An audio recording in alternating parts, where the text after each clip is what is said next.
Hello, everybody out there on YouTube. Once again, it is the three middle-aged guys just bullshitting about nothing. I am the Reverend. The theme here. Gray Mouse 1. And we're going to go ahead and we're going to take a little odd departure out.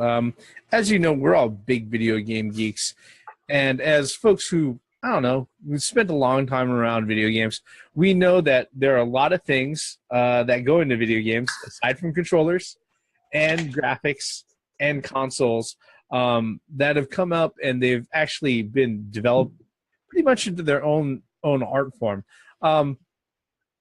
The grand thing about video games as a media is that it does a lot more than just encompass audio and video and gameplay.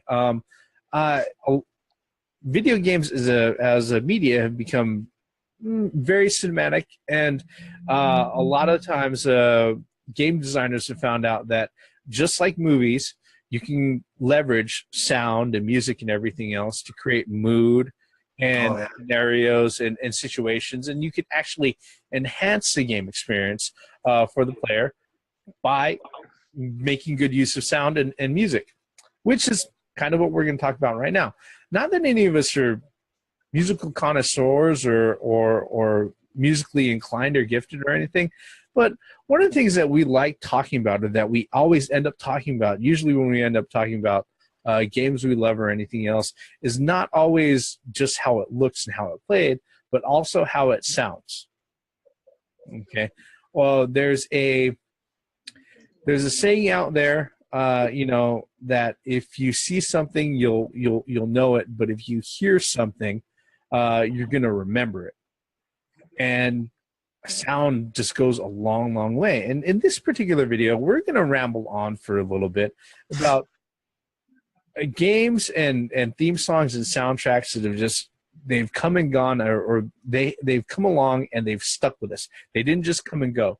They've come along and they've stuck with us. And because of that, it's gone a far way to influence what we think about video games in the current day. Now that I'm past the long-winded introduction, guys, what are your thoughts? Who wants to throw something out there? Super Mario Brothers. Enough said. If you're gonna talk about anything, any game with any intro or any type of music, you better throw Super Mario Brothers out there. You gotta throw that first stage in there. You gotta throw. You gotta throw the under the ground, the freaking tunnels.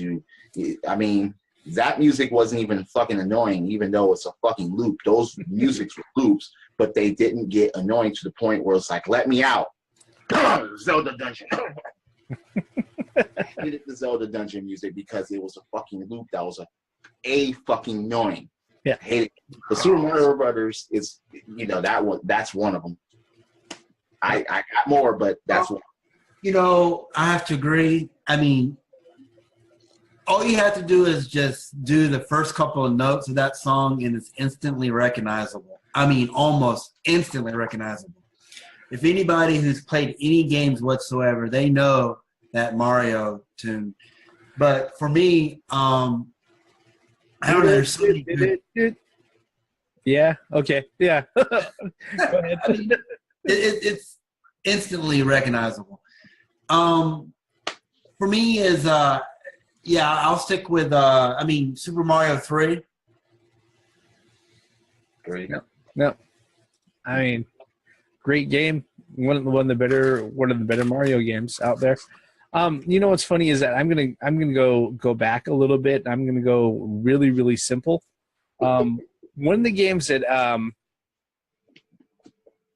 I just, psychologically speaking, just thinking about how it sits there and it incorporates sounds, it's just so understated and so nondescript. It's almost subliminal in nature. Is the original Space Invaders? Yep. The sound of Space Invaders coordinated the game, actually. Dun, dun, dun, dun, dun. And the more that you shoot, the faster they get, and then it just all the way down to the last. Duh. Dead. Pac-Man's death I mean, it's really crazy that a lot of people don't like the 8-bit sound chips, or even before that. You know, some of those, like for example, people say that the moon base for DuckTales, yes, pinnacle of sound, that was where, for 8-bit. Yeah, for 8-bit, that was where it was at. That they put as much as they possibly could into that track. Wait a minute. I have a couple of things about that. Kraid on Metroid, the first one for the NES. Yeah. Ninja Gaiden games, especially Ninja Gaiden 2, there were certain mixes, there were certain musics on those games where it was like, whoa, you know, they put a lot of thought and they put a lot of rhythm, they put a lot of notes in all that. They used each and every bit of 8-bit power to stretch those pieces of music. What's funny is that a lot of people don't realize that actually that's the same note. It's just at different pitches. Yeah. That's what 8-bit was back in the day. It was just one, somebody goes to the piano, hits the C button, the C key, and just all they do to change the note on it, all they do is change the pitch. And people didn't realize that. I mean, it's the same note. It's just. What about 8-bit Nintendo bass? Just about every Nintendo game had it that had music, just and you knew the bass sound. Yep. Couldn't. Well, you know, the grand thing about the old school soundtracks and stuff like that is that the guys who were putting together the games and everything, they realized they didn't have, like, I don't know, the 32 channels and the 48-bit fucking sampling that they have today. So they had to sit there and they had a very limited amount of resources to work with. Because of that, when they came up with the compositions and everything for sound, they realized, hey, look, this NES, it can only play so many sounds at one time. I can't sit there and, you know, put together this ornate track. It's just not capable of doing that. And if I do put together this ornate track, all you're going to hear is music, and you're not going to hear actual gameplay. Yeah. You know, and because of that, they had to work with very scarce resources, and they had to be really creative on how things actually came through, especially when it became part of the gameplay experience. Mm-hmm. I mean, going back to Zelda, okay, there's a reason why every time, you know, you sit there and you kill an enemy on screen, the music stops for just that fraction of a second. Yeah. Because it can only handle so many sounds on screen. Mm-hmm. You know? It's one of those things that makes the old compositions really, really, really, really impressive. For instance, Contra as a soundtrack, fucking great. If you want to hear what it could sound like, just look up the mini bosses on YouTube and listen to the Contra soundtrack, the Contra arrangement for the mini bosses. Same thing with Ninja Gaiden. Yeah. With the mini bosses. Yep. You know, there's a lot of bands that, you know, were inspired by gaming and video games and stuff like that, and that will actually remake video game music into their own compositions, and that are very, very impressive. Yep. And it's like OC Remix. There are people that will just remix things and just put that on there. Yeah. Yep. I mean, from the 8-bit thing, from the arcade thing, then there's 16-bit eras. There's so many games that we could just name. Donkey Kong Country is one of them. Aquatic Ambience sticks in here like there's no tomorrow. Yep. That music was something else. I mentioned the Ninja Gaiden series on the NES. But even sounds like Pac-Man's Death or Double Dribble's Ball, dum dum dum dum, something like that really freaking stands out. Most of Konami's sound really stands out. Some of the most for Castlevania, some of the the original game, that was just soundtrack on that thing is insane. Yep. You know, Bloody Tears for Castlevania 2. It's just, I don't know. You got what else? You got Secret of Mana, the Final Fantasies. Yeah. You know, like you said, Donkey Kong Country, Star Fox. You got all these games that in the 8-bit, 16-bit era that you know, the soundtrack is just insane. Yep. I mean, if you really want to go ahead and go out of your way to look at somebody who made their career just on 16-bit soundtracks, Yuzo Koshiro, the guy who did the composition and did all of the tracks for all of the Streets of Rage games, just motherfucking awesome. And he worked on other titles. I believe he did a few titles for Enix back in the day. Also, I think he actually did the soundtrack for ActRaiser 2. Yeah. So I mean, it's just one of those things where it was like, again, he knew his media and he knew what he was putting together. And when he put together his soundtracks for these particular games, he had an idea. Hey, this is the stage. This is what we're going for. This is the mood. This is what I want to put together, and it was awesome. It was awesome. You know? One thing we failed to mention was like Street Fighter. You know, everybody knows Gao's theme, Ryu's theme, Ken's goes theme. with everything. Yeah. Yep. Gao Pretty much goes with everything. I mean, there's a reason for that. That's why people say that Gao's theme could go with anything. Yep. It's just, you know, it's instantly recognizable. The music that does stand out from that is Ryu's, for the most part, from Street Fighter. That's iconic. Whenever you hear that, you think of that freaking moon being passed by. You think of that stage. I mean, fuck, man. Halo. That's a soundtrack that even sets mood. That it's funny how games like Metroid, Castlevania, the Halo series, some of those games just set mood. It's like, wow, dude, you will actually get gripped into the game even more because of what's going on and what music is playing at the time. Love me some Covenant Dance. I was gonna say Covenant Dance. That's I just love the Love drum. me some Covenant fucking dance, man.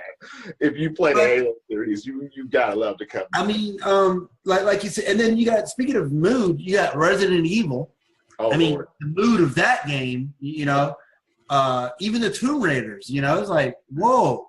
Yeah. You know, I was like, okay, you know, you do feel like like an adventurer. Yeah. I love certain games on certain beat 'em ups like Streets of Rage and the Final Fight series. Yeah. Final Fights, absolutely. I mean, and a lot of the things like Resident Evil and Tomb Raider and stuff like that, they really did, They really did benefit from the fact that the media that games were on moved from cartridges over to CD, in which it was like, hey, the CD quality sound, it's not a pipe dream or it's not a lofty goal. It's now the standard, and people could go ahead and they could use that to run tracks in the background. One of the games that has an absolutely awesome soundtrack, especially for the time, was Loaded, the original Loaded for Loaded. Oh my God, for the PlayStation. Love that game. Yep. I mean that original opening where they have it going on is just awesome. Another game that really benefited greatly from CD sound, and in fact, it might be one of the only reasons to actually go ahead and play the game, because every time I pick it up and I play it, I'm able to get someplace, but I really don't know what the fuck I'm doing whenever I'm playing it, is Echo the Dolphin on Sega CD. Echo the Dolphin. Speaking of which, you know, not of Echo the Dolphin, but shoot 'em ups. I mean, it's always Definitely. a jazzy, upbeat. No, wait a minute. What shoot 'em up has bad music, if any? Or fucked up music that just totally takes you out of the game? I can't name one. Not at the top of my head where I'm like, this music sucks.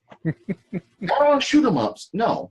One game that I'm going to mention, I mean, 2 games specifically, fighting game genres.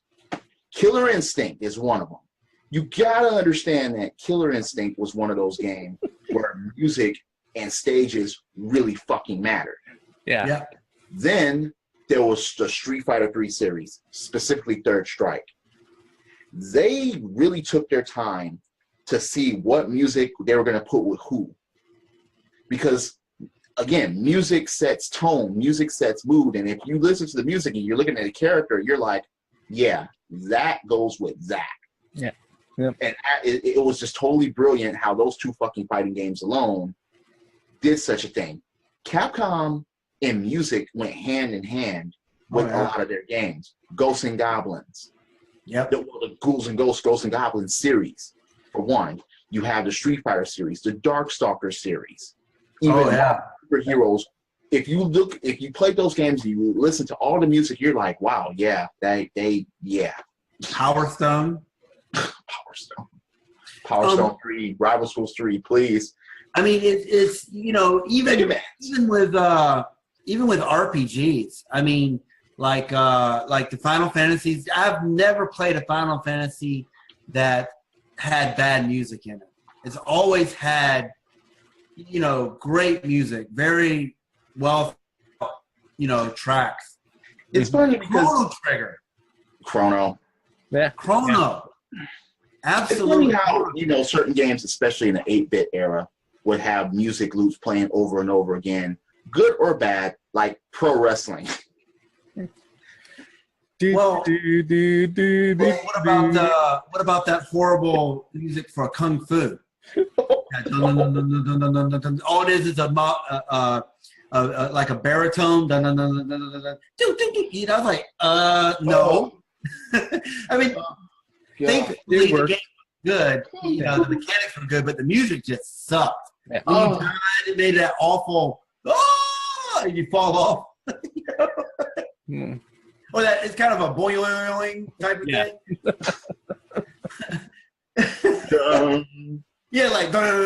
Like what the hell? What's that? Even something simple like rhythmic, like the spider on Centipede.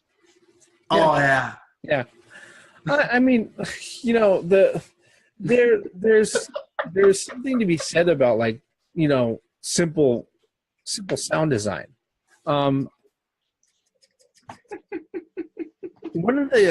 Another game that just kind of I would not remember this game really otherwise, as far as soundtracks go, or excuse me, as far as games go, other than the fact that it's really obscure game that I don't see talked about anywhere, is Incredible Crisis. Crisis on the PlayStation. It was put out for like $19.99. Great fucking soundtrack. The opening theme is called "The Goods Must Be Crazy," right? Which is a riff off of "The Gods Must Be Crazy," which is an old movie from the 80s, and it's done by a band called the Imperial Japanese Ska Orchestra. Okay. Like I said, this soundtrack is stuck to me so much that I know the band that does the fucking theme song, and it's just great. And it's just not the opening, but every fucking stage is like that. Another game that stuck out that was also a 1999 budget title, but absolutely has one of the best fucking soundtracks that I've ever heard. And granted, it's not for everybody, and it is very Japanese. Is Katamari Damacy. I do give Calamari. I do give that game credit. Yeah. A lot of credit. I mean, I can sit there and I can listen to Katamari in my fucking car, and I have no qualms listening to that fucking soundtrack.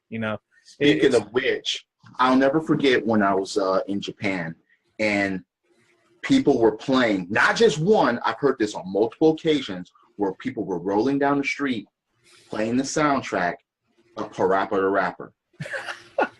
I am dead fucking serious. people were playing that soundtrack, different tracks. And I'm just like, these motherfuckers had this soundtrack and they're bumping this hip hop shit. Yep. Hip hop shit. Another game that the only time this game plays music is when you're moving. Dig Dug. Dig Dug. You only heard music for the most part when you're walking. If you stop, you don't hear music. You'll hear sounds of certain other things, depending, but you don't hear music unless you're walking. Yep. Oh. And one thing that we skipped over was Shamu. I wasn't going to skip over that.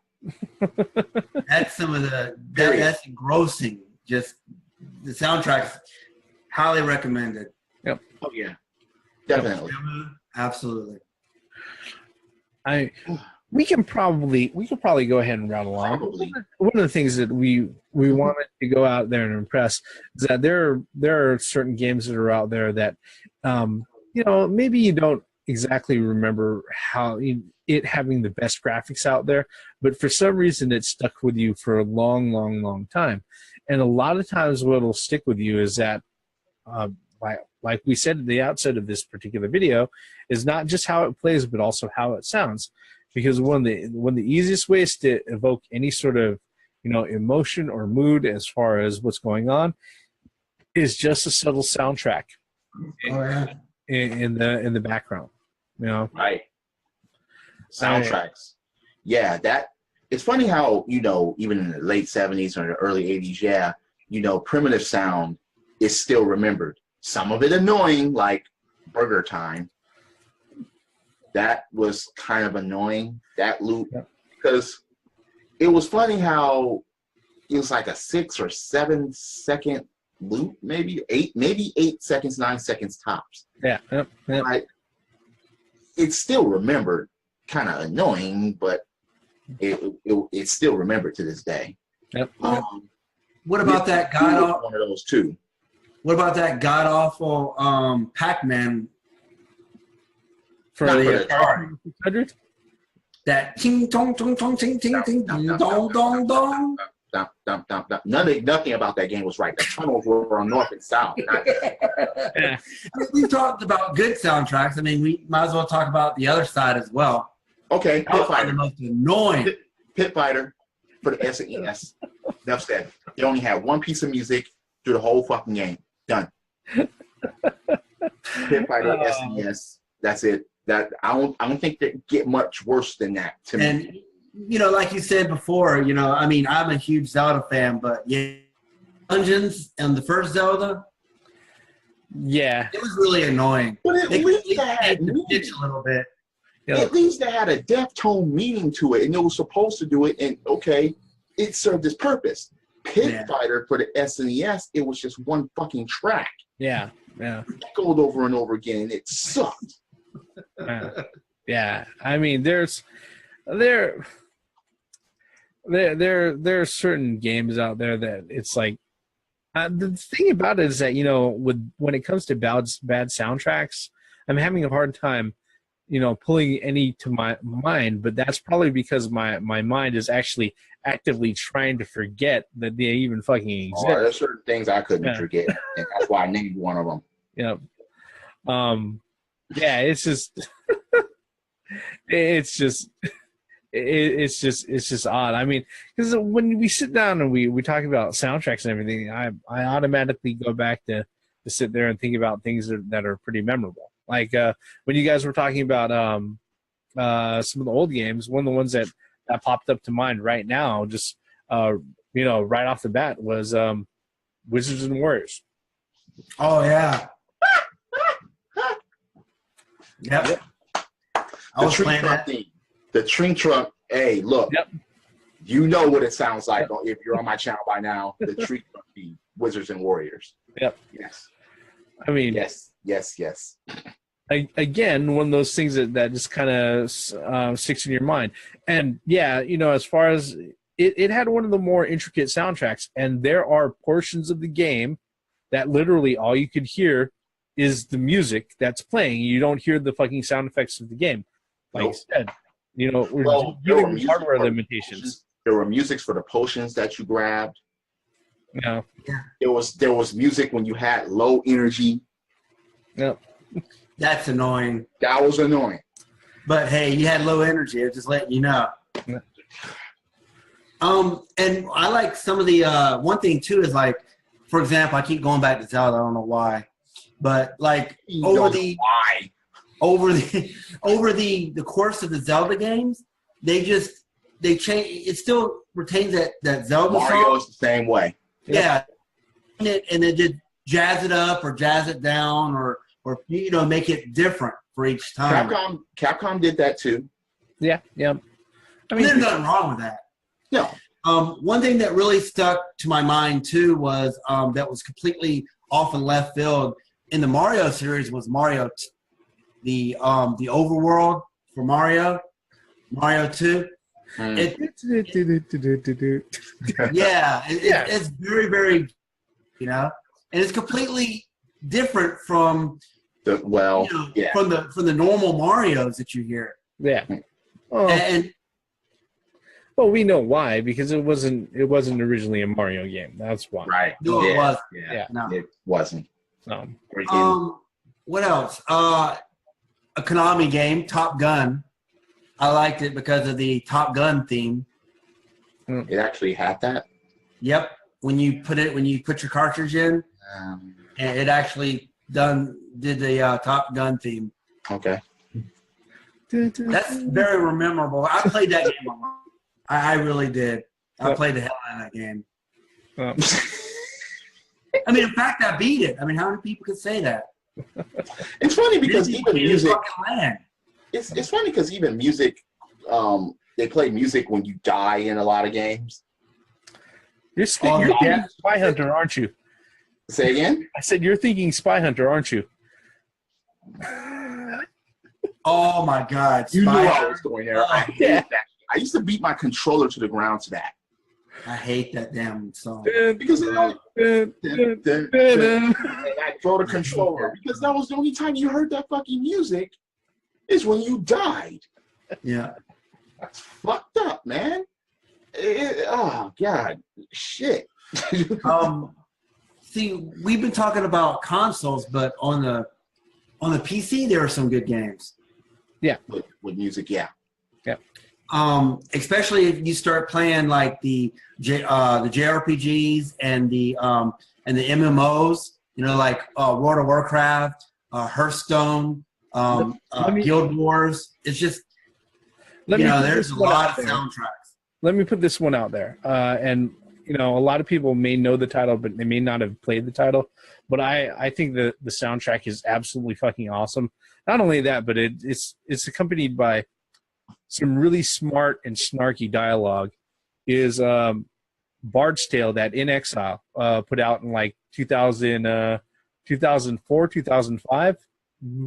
Great fucking game. And it's when you sit there and you walk around, they went ahead, they had the soundtrack in mind for the game, so much so that you're the bard and the bard sings, and him singing and doing things is part of his thing.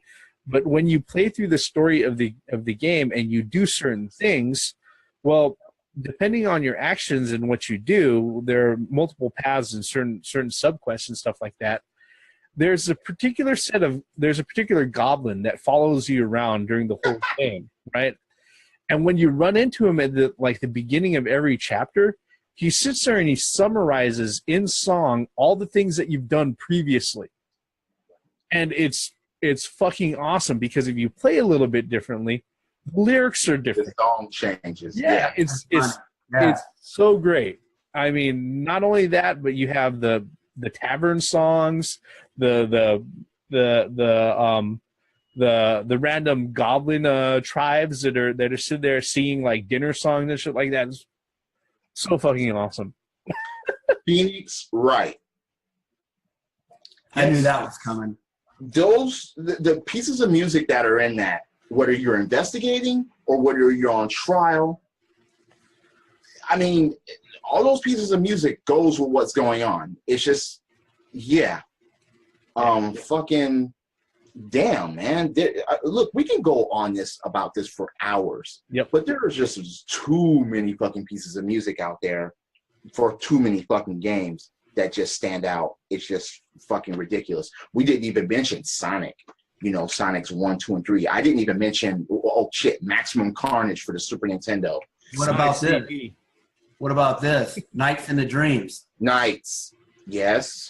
Yes. And more yes. You fucking Bejeweled 3. If you haven't played that 3, listen to all the fucking music tracks on that fucking game alone. Yeah. Bejeweled 2 also. Bejeweled 2, yeah. But no. More so Bejeweled 3, yeah. Yep. That's just, I mean, fuck. Bejeweled 3. I mean, you know, yeah, I mean, we can sit there and throw things out, and believe me, people are going to go ahead and if you don't know what we're talking about, just YouTube other videos. You know, YouTube of the titles that we're talking about, and you'll probably get something stuck in your head. Believe me. All right. Some of the annoying ones too. Yeah, mind you. I'm not even going to mention the Bust a Move series for PlayStation. Yeah, I did forget about those. Yeah, but you know, like I said at the outset of this particular video, we are geeks. We appreciate video games, and it's not just for the fact that we're, you know, mindless losers drooling in front of our TVs while fucking around with our thumbs. All right, that's not us. All right, we are middle-aged guys. We are adults. Yes, and all of us are actually married, and we have our own places to live and all of that. But you know, part of the media that we enjoy so much, not just the visuals but also the sounds, you know, is that soundtrack and those theme songs. You know, that's Legacy of Kain Defiance. Damn it. Yep. Separate tracks for Kain and Raziel. Yep. That set mood. Oh man. Yeah. Legacy of Kain. Yeah. I mean, it's part of what makes us gamers. One of the things that we appreciate. With that, any final thoughts before we cut the video off, guys? Because I know we could probably ramble on for another 40 minutes if we're left. Ridge Racers, Wipeout. I could go on and on racing games. Yeah. I can go on and on fighting games. Oh yeah, F-Zero. F-Zero. Fuck. Yep. You wonder why there are certain games that ends up in people's collections is because of shit like this. It's Super not Mario Kart. It's not just It's not just this game plays good, but no, people get captivated and captured into the music, the sounds of the fucking games, and these tracks are just remembered, and that will make motherfuckers go back to the damn game and play them just to hear specific pieces of music. I mean, there's a reason why that you can search any of these titles that we mentioned on the on YouTube, and you can find their soundtracks. There's a reason why somebody uploaded the soundtracks onto YouTube.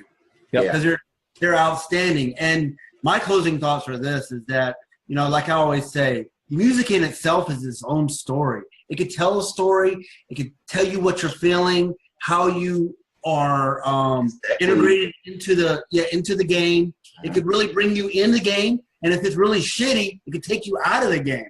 Yep. So music is vital in a video game, especially in today's age. Yeah, Pit Fighter, shitty game, shitty music, shitty title, Super Nintendo, don't play it. It's fucked up that I'll actually listen to Tetris music because it's catchy and it goes on with what you're doing faster than I would play certain other games. Oh yeah, Dr. Mario. Oh yeah. Give me chill. Cookie. Give me chill on Dr. Mario. Yoshi's Cookie. Give me chill. Yep. RBI baseball. There's no, not RBI baseball. All right. Before we go on and we just keep on spitting out random titles for the next 30 minutes because that's exactly what we're going to end up doing. When this, I'm going to go ahead and cut the bullshit here. All right. Like I say at the end of every video, folks, thank you for following us all the way up to the end. If you're so kind, hit the like button, hit subscribe, make a comment below, especially if there's like some other soundtrack or some other game that you memorize just for the sounds. You know, hey, we're definitely willing to go ahead and visit that. All right. We Tell are. us what you like. Yeah, exactly. You know, with that, we are the three middle-aged guys. I am the Reverend. The theme here, And Gray Mouse 1. once again, for the benefits of common sense, logic, and music and gaming. Great music and some fucked up ones like Pit Fighter for Super Nintendo. Credits. Some of the music in gaming is so great, it ends up as pro wrestlers' theme songs. Dun, dun, dun, dun, dun, dun, dun, dun, dun, dun, dun, dun, dun.